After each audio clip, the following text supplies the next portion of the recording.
Hi, everyone. Since we are just starting our Lenten journey this week, I think it's fitting that we're in the book of Hebrews, or have just begun the book of Hebrews for Take 5. I would encourage you, even if you haven't been doing Take 5, to jump in with Hebrews with us right now. This letter, a letter to the Hebrews, is really written more like a sermon. And it might take you a little bit to read it because of the language that's used. But it's about Jesus, which makes sense because it's in the New Testament. But I think these words in Hebrews 2 are fitting for us as we begin our Lenten journey. So I'm going to read some verses from chapter 2, beginning at verse 10.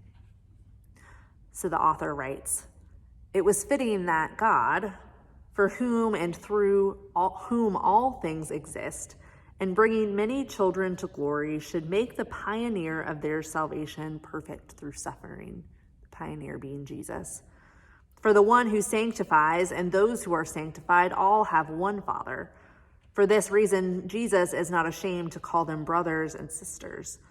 Since therefore the children share flesh and blood, he himself likewise shared the same things, so that through death he might destroy the one who has power over death, that is, the devil, and free those who all their lives were held in slavery by the fear of death.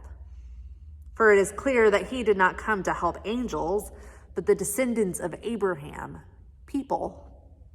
Therefore he had to become like his brothers and sisters in every respect, so that he might be merciful and faithful high priest in the service of God, to make a sacrifice of atonement for the sins of the people.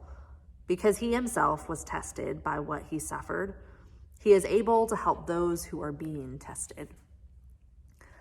So basically what this text is saying is that Jesus, who is God, who in Hebrews 1, it talks about the glory of bestowed on Jesus.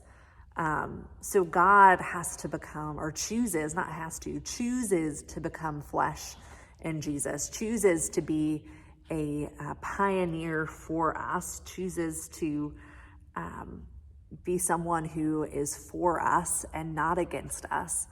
And as somebody who, as God who is becoming human like you and I, a person of flesh and blood, will encounter suffering.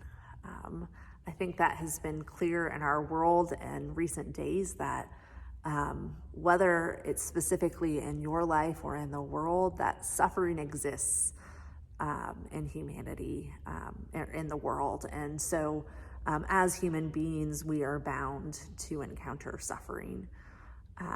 But with this passage, the hope this passage teaches me, and I hope is with you as you start your Lenten journeys, is that no matter the suffering you come across, no matter the ways that you are tempted to turn away from God, and hopefully during the Lenten season, we are examining ourselves and examining the ways that we do turn away from God, that our God in Jesus Christ is a God who is for us and not against us, a God who is our pioneer, a God who is willing to risk suffering for our sake, a God who is willing to help us when we are tempted.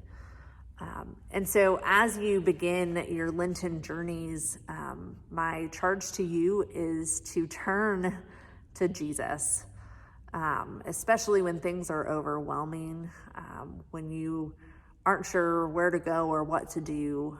Know that God is for you. Know that Jesus wants to help you, and ultimately wants a relationship with you. And so I hope in your Lenten journey that you will be intentional about examining yourself and the ways that you could turn more toward God, who is desiring to be with you, and that you would trust and know that God is for you. Amen.